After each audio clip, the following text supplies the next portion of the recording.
हमारे चैनल से जुड़ने के लिए YouTube पर लिम्रा एजेंसी सब्सक्राइब करें। हजरात, मैं बिला किसी ताखीर अपने बाहर से आए हुए मेहमान हजरात को आपके सामने पेश करूं। इससे पहले अर्ज करता हूं, जो लोग अभी तक इधर उधर हैं और यहाँ नहीं आ सके, मैं उनसे गुजारिश करता हूं आप हजरात जल्द से जल्द महफिल में आ जाएं और अपनी जगह ले लें, क्योंकि अब कुल का वक्त बहुत करीब आ रहा है और इंशाअल्लाह बहुत जल्द हम और आप हुजूर बहरुल इरफान के कुल में शिरकत करेंगे और अपने कुलूब अज़हान को मुनव्वर व मुजल्ला करेंगे। आइए हजरात, नागौर शरीफ राजस्थान से चलकर हमारे और आपके बीच एक मर्द कलंदर, दरवेश सिफत, आलिम दीन, खतीब ज़िशान हजरत अल्लामा उबैदुल्लाह हैदरी साहब कबला तशरीफ फरमा है। मैं हजरत की बारगाह में अर्ज़ खिताब पेश करता हूँ। हजरत आए और हम सामाईन को अपने खिताब से महसूस फरमाएं। बड़ी देर से आप लोग खामोश बैठे हैं, एक नारा लगाइए और बेदार हो जाइए। नारे तकबीर, नारे रिसालत, फैज़ाने बहरुल इरफान, जानशीने बहरुल इरफान, उलमाए अहले सुन्नत, अल जामिअतुल अहमदिया। दुरूद शरीफ पढ़ लीजिए। अल्लाहुम्मा सल्लि अला सय्यदिना व मौलाना मुहम्मदिन नबिय्यिल उम्मी व आलिहि व अस्हाबिहि व बारिक वसल्लम। सय्यदिना मौलाना मुहम्मद अदद मा अलिमता व ज़िनत मा अलिमता व मिला मा अलिमता। बेहम्दिही ताला आवाम जिस तरह रात को महफिल में हाजिर रही, अल्हम्दुलिल्लाह कुल शरीफ की मजलिस में भी आवाम का ऐसा ही ज़ौक़ शौक़ देखने में आ रहा है।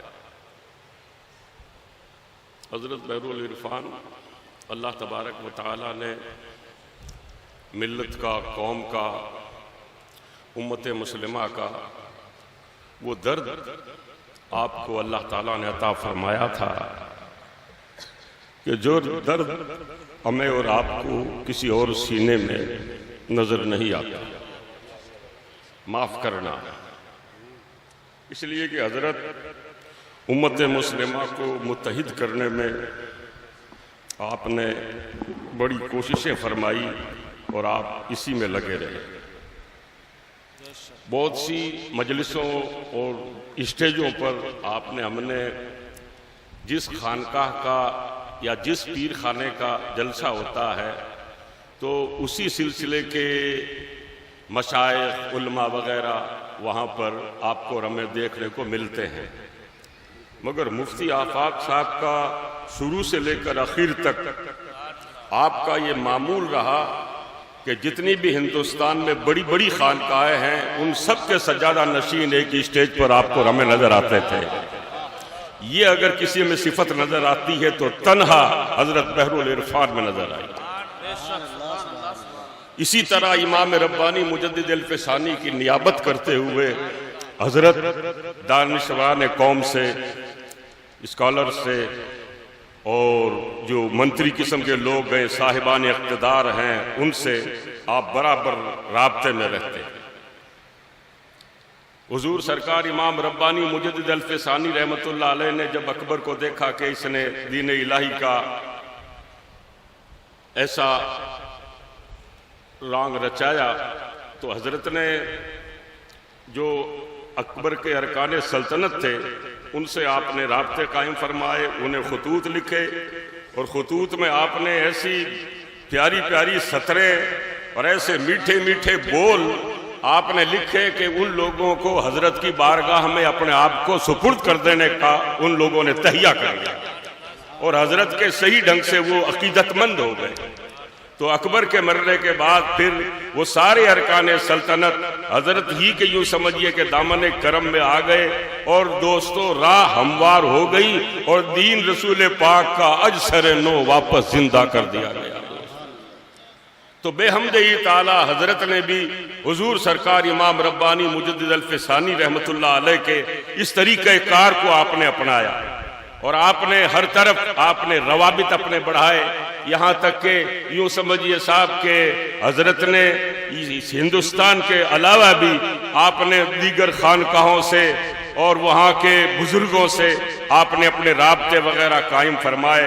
हमने देखा कि बुखारा के लोग भी यहाँ, श्रीलंका के लोग भी यहाँ, चीन के लोग भी यहाँ, इस तरह इतने बड़े बड़े मतलब ये है कि हजरत के राब्ते रहे हैं। और आप आलमी पैमाने पर चाहते थे कि रसूलुल्लाह की उम्मत अजसर नो जिंदा हो जाए। सुभान अल्लाह, सुभान अल्लाह। ये दर्द अगर किसी के सीने में था तो हुजूर मुफ्ती आफाक साहब के सीने में था।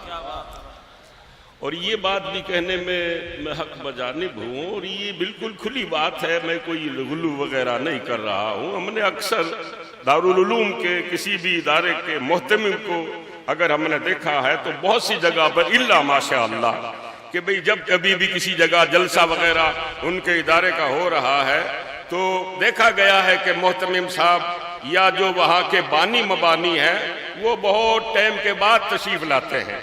अवाम आ जाती है, उलमा वगैरह आ जाते हैं, सब लोग आ जाते हैं, उसके बाद उनकी तशरीफ आवरी होती है। यही एक कैलेंडर ऐसा था कि जब दोस्तों प्रोग्राम शुरू होने वाला होता तभी आकर के यहाँ बैठ जाए। सुभान अल्लाह, सुभान अल्लाह। और साथ साथ ये है कि हजरत क्या है कि वहाँ खुर्द नवाजी आपकी कि आप मतलब ये है कि दाद भी दिया करते, आप हाथ ऊंचे कर करके मुस्कुरा मुस्कुरा करके आप इस तरह दाद दिया करते थे। इससे कोई छोटा नहीं बन जाता है बल्कि इससे वकार और बुलंद हो जाता है। ये सोच थी हुजूर सरकार मुफ्ती बहरुल इरफान हुजूर मुफ्ती आफाक साहब की। ये अल्लाह ताला ने आपको तवाज़ु, अंकसारी, खाकसारी और आपका मतलब ये अखलाक। और हजरत हद हो गई साहब के हमने जो चीजें, जो बातें औलियाए काबिलीन की, सलफ सालेहीन की, तब ताबईन की जो हमने किताबों के अंदर पढ़ी थी वो सिर्फ किताबों के अंदर ही रही, मगर उनको अगर प्रैक्टिकली तौर पर, अगर अमली तौर पर अगर किसी जगह देखा है तो मुफ्ती आफाक साहब के यहाँ। सुभान अल्लाह, सुभान अल्लाह। नारे रिसालत उर्से हुजूर बहरुल इरफान। और अपने पीर व मुर्शिद का इस तरह का अदब और एहतराम कि हुजूर सरकार आरिफ बिल्लाह के सामने, आपके सामने उगालदान भी आपके सामने रखा हुआ है, मगर आप ये है कि आप पान खा रहे हैं और आप पान खा चुके हैं, कुछ आपके मुंह के अंदर कुछ सुपारी के कुछ रेजे वगैरह रह गए हैं। अब उन रेजों को आरिफ बिल्लाह हजरत अहमद रजा खान साहब चाहते हैं कि उसको आप उगालदान के अंदर आप थूकना चाहते हैं। अभी आप थूकने का इरादा ही करते हैं कि मुफ्ती आफाक साहब आगे बढ़कर के अपना हाथ ही पेश कर देते हैं। यार इस तरह का अदब और एहतराम अपने तलबा के सामने, अपने खुलफा के सामने, अपने शागिर्दों के सामने इस तरह की तवाज़ो पीरो मुर्शिद की अगर देखने में आई है तो मुफ्ती आफाक तेरे यहाँ सुभान अल्लाह, सुभान अल्लाह, सुभान अल्लाह। यूं समझिए मिटा दे अपनी हस्ती को अगर कुछ मर्तबा चाहे कि दाना खाक में मिलकर गुले गुलजार होता है। इस तरह का अदब और एहतराम पीरो मुर्शिद का अपने तलबा और शागिर्दों के सामने करना, ये दोस्तों फकत यही नजर आता था। बहरहाल दोस्तों अर्ज करना यह है कि आज कुल शरीफ की मजलिस है और अल्लाह वालों का जो विसाल होता है वो यूँ समझिए साहब के अल्लाह तबारक व तआला जल्ला वाला के बंदों का अपने मौला से विसाल होता है, उनका मिलन होता है। और रूह जो होती है अल्लाह वालों की रूह, ये तो क्या है कि रूहानियत के बादशाह गुजरे हैं, रूहानियत तकसीम करने वाले गुजरे हैं, वली नहीं बल्कि वली गर्व आप हैं। आपने औलिया बना दिए, हक लोगों को वासिल बिल्लाह कर दिया। एक बात और अर्ज कर दूं कि हजरात हमने बहुत से मशाइख को देखा है इल्ला माशा अल्लाह कि भाई अगर कोई मुरीद हुआ है तो मुरीद होकर के फिर सिलसिले की निस्बत हासिल हो गई, भाई वही उसके लिए काफी है, बस वो पीर कहीं है मुरीद कहीं है। मगर अगर किसी के अंदर ये जज्बा कि जो मुरीद हुआ है वो पूरा सुलूक तय कर ले और वह बराबर मुसलसल राबता रखे अपने पीर व मुर्शिद से और उसको सुलूक की मंजिलें तय करवाए, ये चीज अगर किसी जगह देखी गई है तो इस गुलशन मुजद्दिदी के अंदर देखी गई कि भाई बाकायदा उन लोगों को सुलूक तय कराना, उनको लताइब के बाद फिर दूसरे लताइब की तरफ ले जाना, एक सबक के बाद दूसरा सबक उनको देना और उनकी तशखीस करना और उनको देखना कि ये कहां तक पहुंचा है, इससे आगे उसको पहुंचाना। ये चीज अगर किसी पीर खाने में नजर आई है तो मुफ्ती आफाक साहब फकत आपके यहाँ नजर। सुभान अल्लाह, सुभान अल्लाह। बस मुरीद हो गए, पीर हो गए और फिर मुरीद कहीं है पीर कहीं है। कोई सुलूक को तय करने का किसी के दिल में जज्बा और ख्याल तक पैदा नहीं होता। ये जज्बा अगर किसी ने जन्म दिलवाया है तो मुफ्ती आपाक साहब ने दिलवाया। वाह वाह वाह, सुभान अल्लाह सुभान अल्लाह अल्लाह। वालों का विशाल जो होता है वो यूं समझिए साहब के बेहमदई ताला इन लोगों की अल्लाह तबारक व तआला की तरफ पहले से ही इनकी उड़ानें होती है, इनकी परवाजें मलाए आला की तरफ होती है, इनका रुझान उधर होता है। तो इन लोगों की यूं समझिए साहब मौत नहीं होती बल्कि इनका विशाल होता है। मौलाना रूम फरमाते हैं बशनो वजने हिकायत मी कुनत वजुदाई हा शिकायत मी कुनत। आपने अपनी मसनवी बांसुरी के शुरू से, बांसुरी के नाम से और उस मौजू से आपने शुरू की। आप फरमाते हैं कि बांसुरी जो होती है तो बांसुरी का जो खेत होता है वो बहुत ऊंचा होता है बांसों का। उसके बाद फिर क्या होता है कि जब वो बहुत ऊंचा होता है तो फिर बांसुरी बनाने वाले क्या करते हैं, वो वहां से उसको काटते हैं और काटने के बाद फिर उसको काटते हैं और फिर काटने के बाद फिर क्या करते हैं, उसके अंदर जगह जगह छेद करते हैं, जगह जगह छेद करते हैं। अलम नशराह लका सदरक, वाह, उस सीने को छलनी किया जाता है और उसको जब छलनी कर दिया जाता है फिर गर्दन काट दी जाती है, फिर उसकी गर्दन काटी जाती है और उसके बाद फिर जब कोई बजाने वाला उसको बजाता है, मौलाना रूमी ये फरमाते हैं कि वो बांसुरी बजती नहीं है बल्कि वो बांसुरी जिस खेत से अलग हो गई है, जिन बुलंदियों पर थी और जिन हवाओं के अंदर लहराया करती थी, उन बुलंदियों से हटकर कटकर वो जो आ गई है तो अपने मरकज से कटने का सदमा रोती है, वो रोना रोती है। अरे मैं कहाँ थी, कितनी बुलंदियों पर थी, मुझे काट दिया गया, मुझ में जगह जगह छेद कर दिए गए। अब क्या है कि वो चाहती है कि मुझे वहां वापस चला जाऊं, मैं वहां वापस पहुंच जाऊं। तो हजरात ये जो औलिया अल्लाह की अरवाहें हैं, ये रूहें आई है जब से तब से इन रूहों का ये हाल है कि अरे मैं कौन से पिंजरे के अंदर आ गई हूँ, मैं वहां मलाए आला की संगतों में थी, अलस्तो बेरब्बे में थी, रब्बुल इज्जत वहदहू ला शरीक के कुर्ब में थी। अरे वो कुर्ब मुझसे छुड़ा दिया गया, वो मरकज मुझसे छुड़ा दिया गया। ये तड़पती रहती है और जब तक इनका विशाल नहीं हो जाता है तब तक इन्हें राहत दायमी नहीं होती। नारे रिसालत, फैजाने हुजूर मुजद्दिद इरफानी, उर्से हुजूर बहरुल इरफा। होता इस तरह का है कि जिस तरह ये जो बॉडी जो है ना इंसान की, एक तरह से पिंजरे की शक्ल है और उसके अंदर जो पिंजरा, जो पक्षी जो होता है, परिंदा जो होता है, इसकी मिसाल गोया रूह जैसी है। तो जिस तरह किसी तोते को, पोपट को अगर पिंजरे के अंदर बंद कर दिया जाता है तो फिर वो तोता कभी इधर जाता है, कभी इधर जाता है, कभी इधर अपने पग निकालता है, कभी इधर निकालता है। यानी ऐसी रूह जिस रूह का ताल्लुक उधर से हो गया है, वो रूहें बार बार उधर ही अपना रुझान रखती है, बार बार उसी तरफ मुतवज्जे होती है, फकत खुद मुतवज्जे नहीं होती, अपने तालिब और सालिकों को भी उधर रवाना कर दी है, उधर ही उन्हें पहुंचा देती है। कभी गुंबदे खजरा का नजारा कराती है, कभी मोहल्ला पहुंचा देती है, कभी यहाँ बैठे हुए अजमेर मोहल्ला पहुंचा देती है। सुभान अल्लाह, सुभान अल्लाह। इतनी ऊंची हो जाती है कि वो रूहानी मलाए आला में पहुंच जाती है और उसकी बुलंदियों पर जा पहुंचती है। सुभान अल्लाह।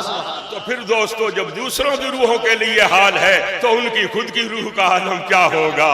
और जिस वक्त विशाल का पैगाम आया होगा उस वक्त मुस्कुराती और हंसती हुई रूह अपने मौला से जा मिलेगी। सुभान।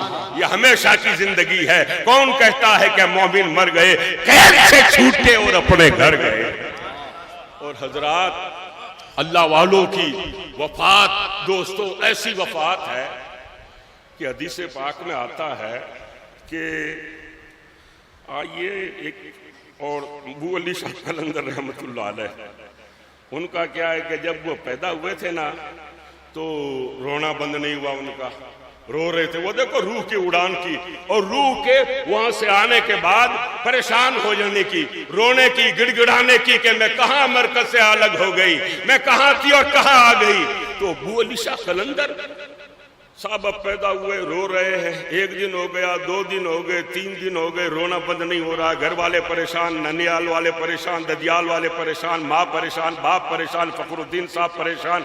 आखिर क्या देखा, एक कोई चमड़ा पोस, चमड़े का ही कोई कुर्ता, चमड़े की कोई तहमद बांधी हुई, चमड़े का कोई टोपा पहना हुआ, एक कलंदर वो अली शाह कलंदर के दरवाजे पर आन खड़ा हुआ, दरवाजा खटखटाया, फखरुद्दीन बाहर तशरीफ लाए, कहा बाबा क्या बात है? कहा कि हम वैसे ही आ गए हैं, तुम्हारे को मुबारक हो। कहा हजरत मुबारक क्या हो, हमारे घर में जो बच्चा हुआ है वो बच्चा क्या है कि अभी तक खामोश नहीं हुआ है, 3 दिन हो गए, रोना बंद नहीं हो रहा है, ना तो दूध लेता है और ना ये कि कभी खामोश होता है, हर वक्त ही रोता रहता है, आप कुछ तवज्जो फरमाएं। आपने फरमाया मेरे पास लाओ। उसको आपने अपने लिया और लेकर के कान के अंदर कुरान शरीफ की आयत पढ़ी, फ़ैनमा तवल्लु फसमा वजहुल्लाह।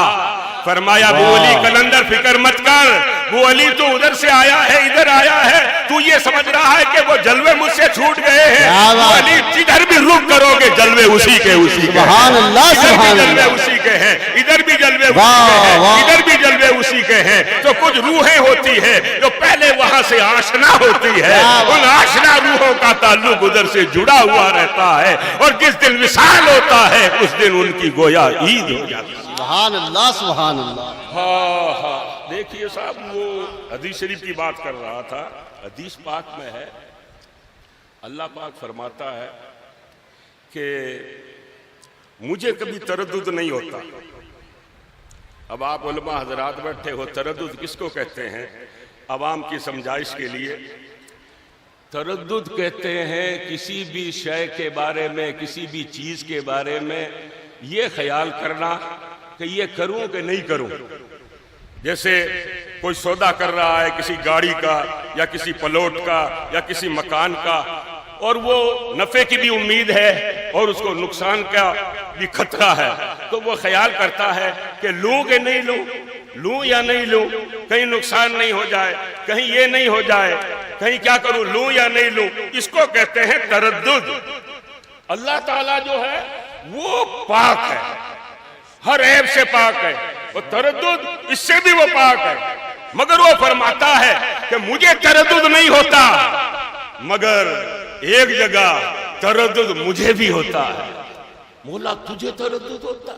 फरमाता हाँ, जब किसी मेरे यार और किसी मेरे वली का इंतकाल का वक्त आता है और वो मेरा वली बंदा जिसने मेरे दीन का काम किया हो, जिसने इदारे कायम किए हो, जिसने मस्जिदें कायम की हो, और जिसने मेरी मोहब्बत में और मेरे महबूब की मोहब्बत में क्या कुछ न किया हो, जिसके शागिर्दों की भी बड़ी तादाद हो, जिसके मुरीदों की भी बड़ी तादाद हो, जिसकी आल औलाद वगैरह भी हो, और जब उसके लिए मलकुल मौत को भेजता हूं कि इसकी रूह को जिस्म से अलग करो, तो मेरा वो बंदा दुनिया से अलग होने के लिए फिक्रमंद होता है कि क्या करूं। जो काम हजरत फरमाया करते थे, गाड़ी में देखो तो काम कर रहे हैं, कई बार गए हैं जलसे में तो वहां बैठे हुए किताब लिख रहे हैं। यार इस तरह का मसरूफ आदमी अगर देखा है तो मुफ्ती साहब तुझे दे कि गाड़ी के अंदर बैठे बैठे भी लिख रहे हैं, बस में बैठे बैठे भी लिख रहे हैं, किसी जगह बैठे हुए हैं तो हल्का लगाकर उन्हें तवज्जो दे रहे हैं, जिक्र अस्कार वगैरह करवा रहे हैं। तो जो बंदा इस तरह का बंदा जब उसके पास मलकुल मौत को भेजा जाता है तो वो मेरा बंदा फिक्र में पड़ जाता है कि क्या करें, काम बहुत है, काम बाकी रह गया है, काम बाकी रह गया है। जब उसके दिल में ये बात पैदा होती है तो फिर हम ये खड़े होकर अर्ज ये कर रहा था कि अल्लाह तबारक व तआला इस सिफत के बारे में फरमाता है कि ये हमारे यहाँ नहीं है, तरद्दुद हमें नहीं होता, तरद्दुद मुझे नहीं होता, मगर तरद्दुद एक जगह हो जाता है जब मेरे किसी वली के पास मलकुल मौत जा पहुंचते हैं।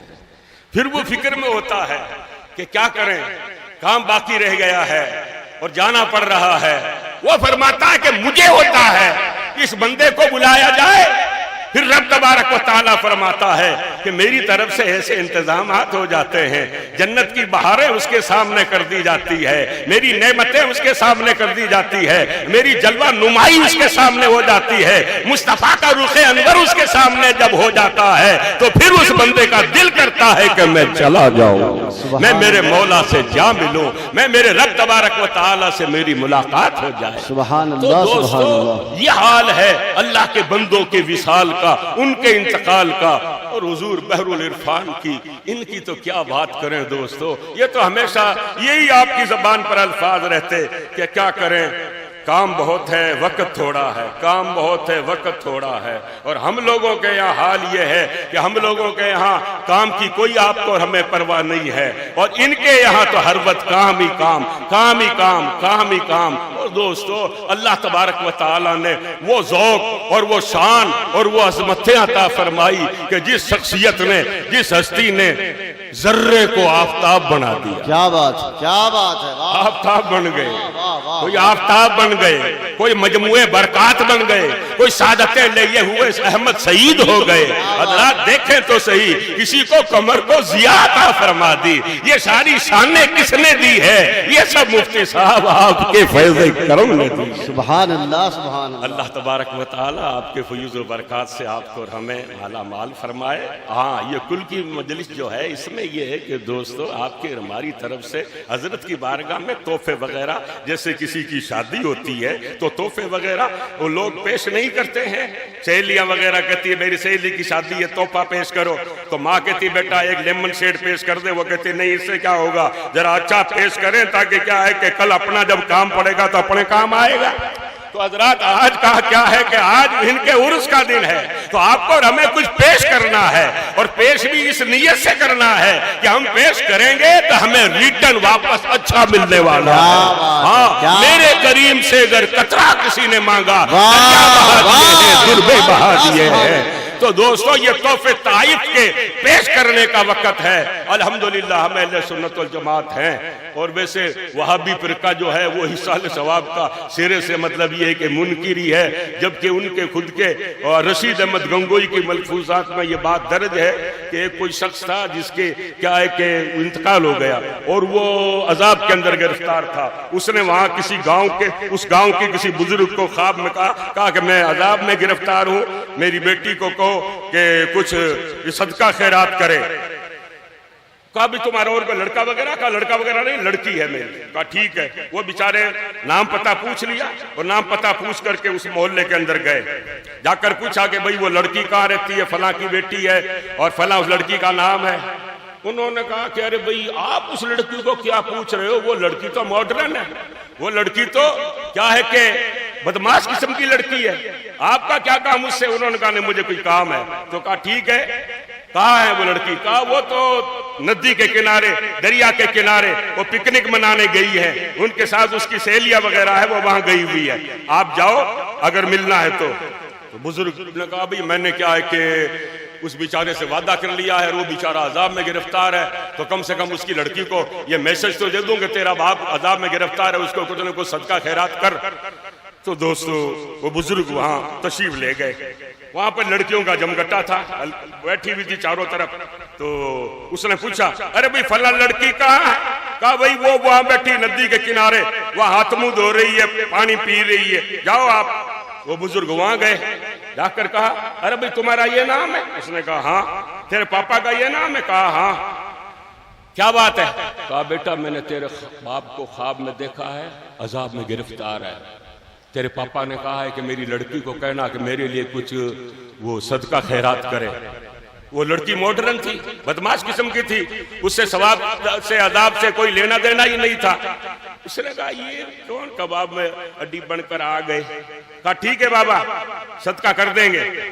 फिर उसने कहा बाबा ने अरे भाई कुछ न कुछ सदका खैरात करना तेरे बाप के लिए, वो अजाब में गिरफ्तार है। उस लड़की ने क्या किया, वो जिस जगह पानी के पास बैठी हुई थी ना, वहां से उसने एक पानी का धोबा भरा। इस तरह उसने पानी का धोबा भर करके उसने खुश्क जमीन की तरफ यूं उछाल दिया।